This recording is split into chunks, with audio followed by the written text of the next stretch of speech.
तो current affairs के अंतर्गत जो आपका अगला टॉपिक है ये आपका जुड़ा हुआ है महारत्न कंपनी से। देखिए, भारत सरकार के बहुत सारे उद्यम हैं, जिनमें से एक है आपका ऑयल इंडिया लिमिटेड। कई सारी कंपनियां हैं भारत सरकार की।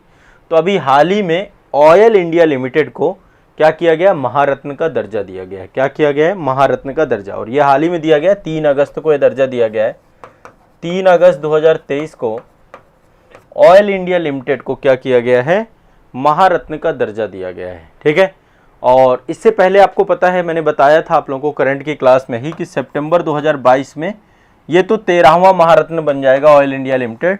सितंबर 2022 में इससे पहले एक कंपनी थी, भारत सरकार का ही उद्यम था, आरईसी लिमिटेड। तो आरईसी लिमिटेड को सरकार के द्वारा दिया गया था, आरईसी लिमिटेड, इसको भी महारत्न, ये 12वां महारत्न था। अब आपको पता है सरकार के द्वारा कंपनी जितनी भी है, भारत सरकार की कंपनियां हैं जो विभिन्न क्षेत्रों में काम कर रही हैं, इनके टर्नओवर के हिसाब से, इनकी जो है टोटल जो इनका एक नेटवर्थ है उसके हिसाब से इनको एक दर्जा दिया जाता है और उसी हिसाब से इनको स्वायत्तता भी मिलती है कामकाजी, है ना। तो ऑयल इंडिया लिमिटेड 13वां महारत्न कंपनी बन चुकी है। कई सारी कैटेगरी है, महारत्न, मिनी रत्न, है ना, नवरत्न, कई कैटेगरी है। तो महारत्न है, महारत्न के बाद नवरत्न कैटेगरी रहती है, फिर आपकी मिनी रत्न है। मिनी रत्न में भी 2 श्रेणियां बनाई गई, मिनी रत्न 1, मिनी रत्न 2। ठीक है। तो ऑयल इंडिया लिमिटेड आपकी क्या बन चुकी है, 13वां महारत्न कंपनी बन रख चुकी है। ये इसको याद कर लीजिएगा। अब इसके अलावा भी बहुत सारी कंपनियां, जैसे कि भारत हैवी इलेक्ट्रॉनिक लिमिटेड है, भेल है आपका, भारत पेट्रोलियम कॉर्पोरेशन लिमिटेड है, कोल इंडिया लिमिटेड है। ये जो मैं टोटल 13 है ना, 13 के एक बार नाम लेता हूं। एक आपकी भारत हैवी इलेक्ट्रिक लिमिटेड है आपका, जिसको हम भेल कहते हैं। बहुत बड़ी कंपनियां हैं ये सब, जितना मैं नाम ले रहा हूं। एक बीपीसीएल है, जिसका फुल फॉर्म है भारत पेट्रोलियम कॉर्पोरेशन लिमिटेड। आप देखते हैं ना, भारत पेट्रोलियम के बहुत सारे पेट्रोल पंप भी आपको मिलते हैं। कोल इंडिया लिमिटेड है, जो कि कोयला क्षेत्र में काम करती है। गेल है आपकी, है ना, गेल, GAIL, गेल इंडिया लिमिटेड। इसके बाद इंडियन ऑयल कॉर्पोरेशन है आपका, जिसको हम बोलते हैं IOCL, है ना। इंडियन ऑयल के भी आप देखते हैं कितने सारे पेट्रोल पंप होते हैं। NTPC लिमिटेड है आपका, NTPC भी आपकी भारत सरकार की पब्लिक सेक्टर अंडरटेकिंग महारत्न कंपनी है। ठीक है। Oil and natural gas authority corporation limited, जिसको हम ONGC कहते हैं। ONGC आपका ऑयल एंड नेचुरल गैस के तौर पे काम करता है। इसके अलावा आपकी steel authority of India limited है, जिसको हम सेल कहते हैं, है ना। इसके अलावा power grid corporation of India limited है, PGCIL बोलते हैं। इसके अलावा हिंदुस्तान पेट्रोलियम कॉर्पोरेशन लिमिटेड है, HPCL बोलते हैं। HP के भी पेट्रोल पंप आपको दिख जाते हैं। इसके बाद आपका पावर फाइनेंस कॉर्पोरेशन लिमिटेड है, PFC बोलते हैं। और REC लिमिटेड है, और ऑयल इंडिया लिमिटेड आपकी 13वीं बन गई है। ठीक है। ऐसे तो बहुत सारे हैं आपके जो नवरत्न और मिनी रत्न श्रेणी में है, लेकिन आपको महारत्न श्रेणी की मैंने कंपनियां बताई, तो ये आपको याद कर लेना है। 3 अगस्त को जो है ये आपको नवरत्न का दर्जा, नवरत्न से महारत्न के दर्जा में इसको डाल दिया गया। अच्छा, इसको ऑयल इंडिया लिमिटेड को महारत्न बना दिया गया। ठीक है। अब इसके अलावा भी आपकी एक कंपनी है जिसका नाम है ONGC विदेश। ये आप देख पा रहे होंगे, एक कंपनी है ONGC विदेश। कौन सी कंपनी है, ONGC विदेश। ठीक है, ONGC विदेश। ये भी आपको 3 अगस्त को इसको नवरत्न का दर्जा दिया गया है।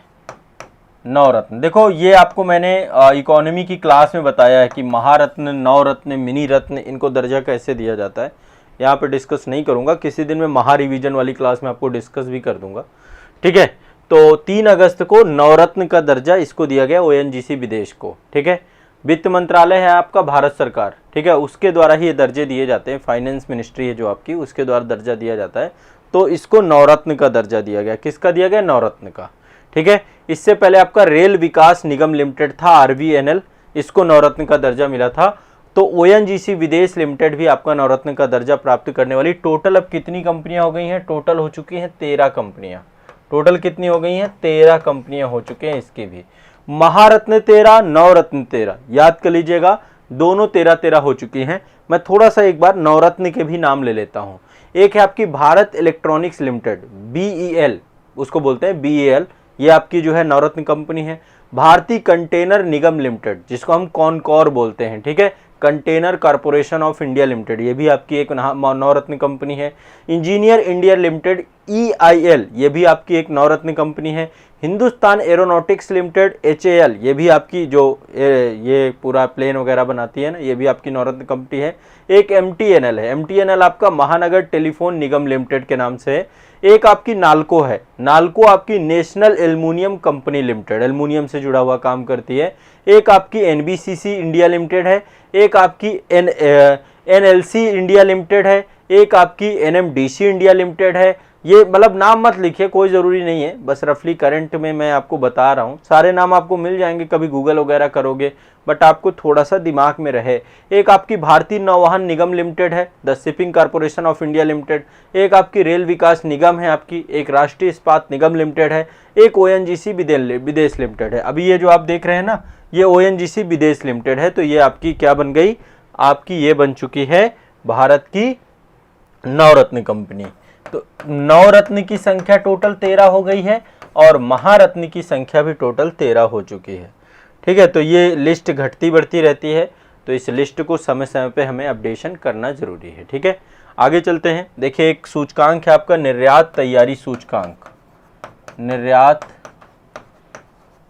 तैयारी सूचकांक, निर्यात तैयारी सूचकांक से मतलब आप समझ ही रहे हैं, है ना। ऐसा सूचकांक जो कि एक्सपोर्ट से जुड़ा हुआ है। ये 2022 का भी आपका जो है सूचकांक है, निर्यात तैयारी सूचकांक 2022। कब जारी हुआ? 17 जुलाई को जारी किया गया। 17 जुलाई 2023 को इसको जारी किया गया। किसने जारी किया? नीति आयोग के द्वारा। एक चीज ध्यान रखिएगा, नीति आयोग, ठीक है, एक संस्था है आपकी। ठीक है, निर्यात तैयारी सूचकांक किसके द्वारा जारी किया गया? एक्सपोर्ट, ठीक है, प्रिपेयर्डनेस इंडेक्स, इसको बोलते हैं EPI, 2022 जारी किया गया। तो अल्टीमेट इसका काम क्या है कि ये आपका बताती है कि वैश्विक व्यापार के संदर्भ में भारत के निर्यात का प्रदर्शन कैसा था। ठीक है, जो वैश्विक व्यापार है, वैश्विक व्यापार में हमारे देश का निर्यात कैसा था, और ऐसे में भारत के जितने भी राज्य और केंद्र शासित प्रदेश हैं, इनकी क्या तैयारी है, किस तरीके से भारत में योगदान कर रहे हैं। तो ये एक बार जो है, मतलब इसमें कई सारे मानक होते हैं, पैरामीटर होते हैं, जैसे कि पॉलिसी कैसी है किसी भी स्टेट के निर्यात को लेकर के, है ना। किसी भी जो है स्टेट में एक बिजनेस इकोसिस्टम कैसे बना हुआ है, किसी भी स्टेट में आपका एक्सपोर्ट इकोसिस्टम कैसे बना हुआ है, किसी भी स्टेट में एक्सपोर्ट परफॉर्मेंस कैसा है, ये जो है आपके पूरे के पूरे आपके पैरामीटर्स होते हैं। और ये टोटल 4 पैरामीटर्स हैं, फिर इनमें सब पैरामीटर्स भी कई सारे बनाए जाते हैं। तो यदि इन पैरामीटर्स की बात करें, अब देखो इसमें कई कैटेगरी बनाई गई हैं। एक तो ओवरऑल कैटेगरी बनाई गई है, तो मैं ओवरऑल कैटेगरी बताता हूं। समग्र श्रेणी में नंबर 1 पे आपका तमिलनाडु स्टेट है, नंबर 1 में तमिलनाडु है। तमिलनाडु ध्यान रखना है, नंबर 1 में तमिलनाडु है समग्र श्रेणी में। नंबर 2 में महाराष्ट्र है, महाराष्ट्र है नंबर 2 में। नंबर 3 श्रेणी की बात करें तो नंबर 3 में कर्नाटक है, फिर गुजरात है, कर्नाटक, फिर नंबर 4 में गुजरात, नंबर 5 में हरियाणा है। ये निर्यात तैयारी सूचकांक है आपके टोटल। ठीक है, आप देखेंगे ये 4 टॉप, ये तो तटीय राज्य है हमारे, ठीक है, इनसे तट लगा हुआ है ना, ये ध्यान रखिएगा। क्लियर है, स्पष्ट है। अब आप फिर के दिमाग में फिर उत्तर प्रदेश चल रहा होगा कि सर यूपी की क्या रैंकिंग है। यूपी 7वें नंबर पे है, ठीक है, यूपी किस नंबर पे है? 7वें नंबर पे। फिर आपके दिमाग में तुरंत बिहार चलने लगता है, सर जी बिहार का नंबर बता दीजिए।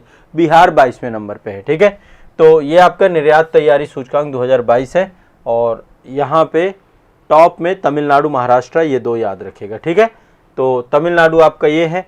इसके बाद एक चीज और बता रहे हैं, ये आपको देख पता ही होगा कि ये वही खबर है, नीति तमिलनाडु रैंक फर्स्ट आपको मिला है एक्सपोर्ट प्रिपेयर्डनेस इंडेक्स 2022 में। ये कोस्टल सिटीज है आपकी। ठीक है, आगे चलते हैं। तमिलनाडु को एक और जो है उपलब्धि हासिल हुई है।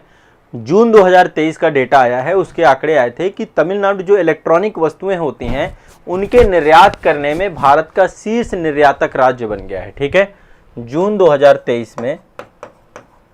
2023 में तमिलनाडु क्या बन चुका है? इलेक्ट्रिक वस्तुओं का शीर्ष निर्यातक, एक्सपोर्ट करने वाला, है ना। तो वैसे निर्यात में नंबर 1 में है आपका ये, और इलेक्ट्रिक वस्तुओं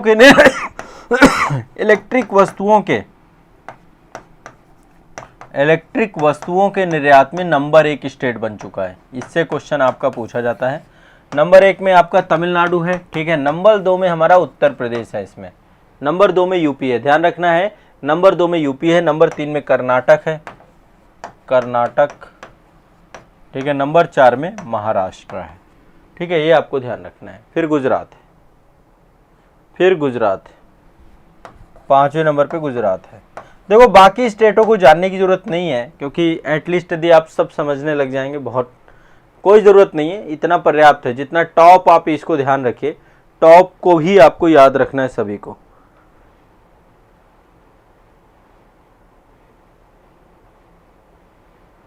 ठीक है, ध्यान रखना है सभी को, क्लियर है, स्पष्ट है सभी को, कोई दिक्कत नहीं है ना। चलिए आगे बढ़ते हैं। अब देखो मैं आपको एक नई चीज पढ़ाने जा रहा हूं, वो है सैन्य युद्धाभ्यास। हमारे देश की जो सेनाएं हैं, नौसेना है, वायुसेना है, थल सेना है, ये आपस में मिलिट्री एक्सरसाइज करते रहते हैं और आपस के साथ साथ दूसरे देशों के साथ भी युद्ध अभ्यास करते रहते हैं, ताकि युद्ध की कभी भी आप भी देखिए अभ्यास करते हैं ना, टेस्ट सीरीज लगाते हैं, मॉक टेस्ट लगाते हैं एग्जाम देने से पहले, है ना। आप लोग भी जो है कभी पहले से आप रिवीजन करते रहते हैं, पढ़ते रहते हैं। वैसे ही युद्ध, तो जैसे जब शांति का काल चल रहा होता है ना, तो उस टाइम पीरियड पे युद्ध अभ्यास चलते रहते हैं, ताकि ये देश अपने आप को तैयार रख सके युद्ध जैसी परिस्थितियों से निपटने के लिए। तो देश की सारी सेनाएं युद्धाभ्यास कहती हैं और बहुत सारे देशों के साथ हमारे युद्धाभ्यास होते हैं, तो उनके अलग अलग नाम हैं। मैं चाहता हूं कि आप एक बार उनके नाम को सभी लोग याद कर लीजिएगा, लिस्ट बना लीजिएगा युद्धाभ्यास की, है ना। चलिए तो युद्धाभ्यास की लिस्ट देखेंगे। मैं सारे एक साथ तो नहीं कराऊंगा, बट ये है कि आपके कुछ करवा दूंगा क्रम से, मतलब धीरे धीरे, डे बाय डे। मैं डेली आपको आने वाले मतलब 1 सप्ताह 2 सप्ताह में पूरे कंप्लीट करा दूंगा। पहला युद्धाभ्यास है cobra warrior exercise.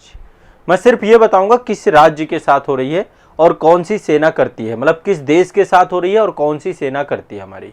Cobra warrior, cobra warrior ये वायुसेना का युद्धाभ्यास है, ठीक है, वायुसेना का युद्धाभ्यास है। और ये जो है इसमें ब्रिटेन का रॉयल एयरफोर्स और साथ में भारत, ये दोनों मिलकर के इसमें थे आपके, ठीक है, ध्यान रखिएगा। ये ब्रिटेन का रॉयल एयरफोर्स और हमारा भारत,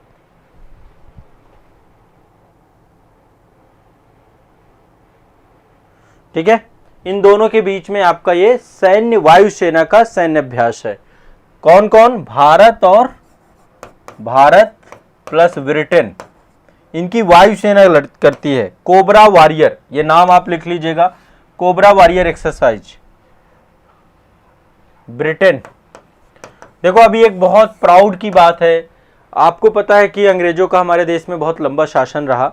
अभी ये न्यूज़ में किसी खबर में लूँगा, लेकिन चलो अभी थोड़ा सा जिक्र कर देता हूँ। हमारे देश की बहुत सारी बहुमूल्य ऐतिहासिक विरासत की चीज़ें अंग्रेज ब्रिटेन ले गए, है ना।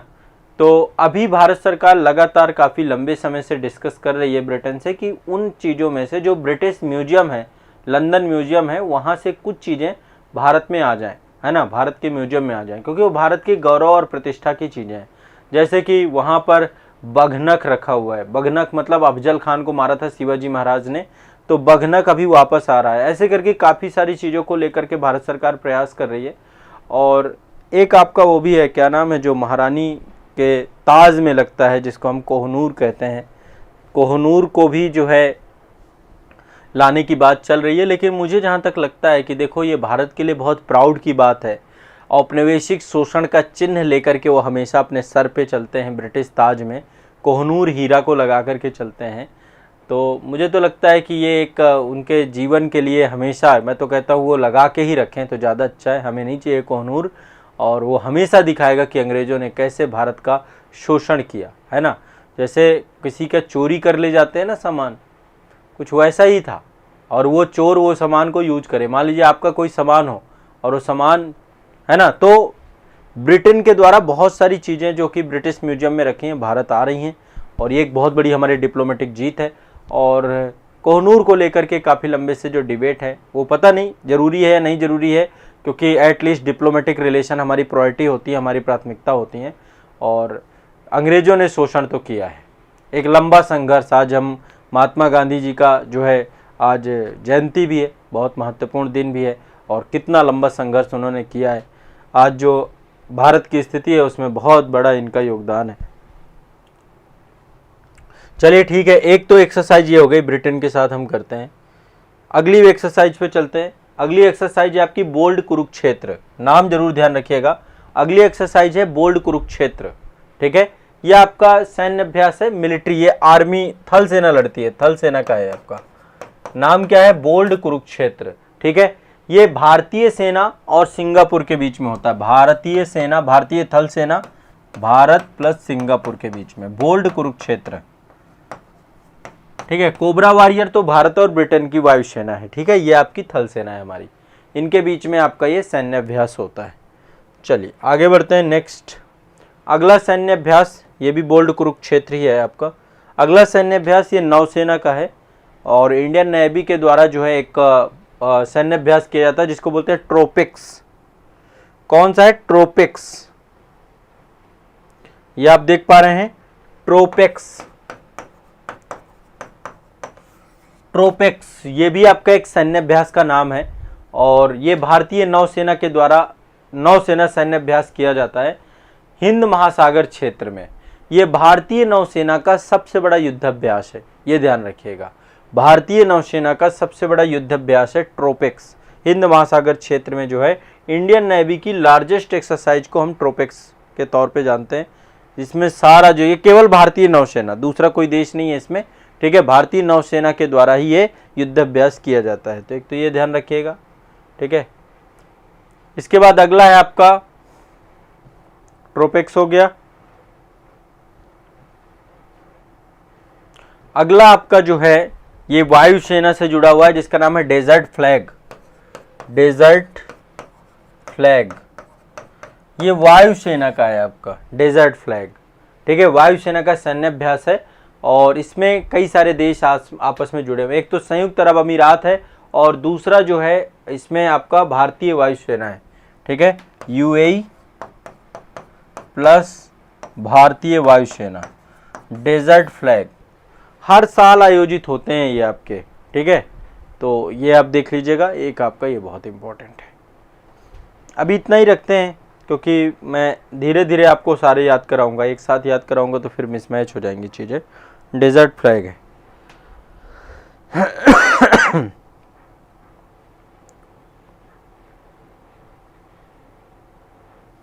ठीक है। तो ये आपका जो है करंट अफेयर्स के अंतर्गत एक तो डेजर्ट फ्लैग हो गया, दूसरा आपका जो है ट्रोपिक्स हो गया हमारा, है ना। लार्जेस्ट एक्सरसाइज है आपकी नौसेना की, भारतीय नौसेना की हिंद महासागर क्षेत्र में।